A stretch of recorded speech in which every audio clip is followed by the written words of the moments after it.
好，今日係2025年7月2號，一早起身啦，睇睇今日第一支竹係點樣先啦。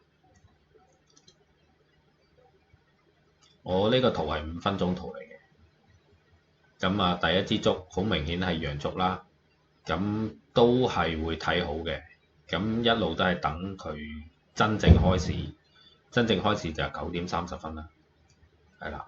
我心態已經係一路都係覺得佢係好嘅。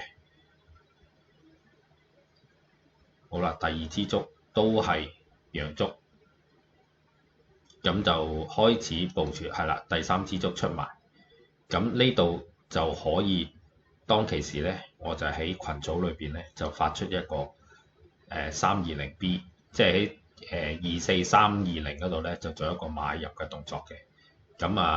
T1 即係個 target 1啦，就係370，即係食佢50點啦。T2 就係456，係啦。個 cut loss 位 CL 咧就係250，係會到咗嘅。今日好快嘅，係啊，呢50點好快就食咗啦。我哋再睇睇下，好，繼續批佢先，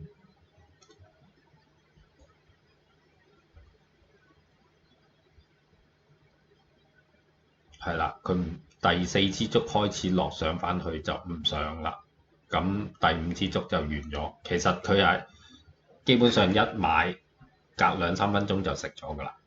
OK， 今日就係做咗呢個操作啫，之後做係啊，我哋唔貪心，每日食佢幾十點至100點咁樣咯。好多謝各位。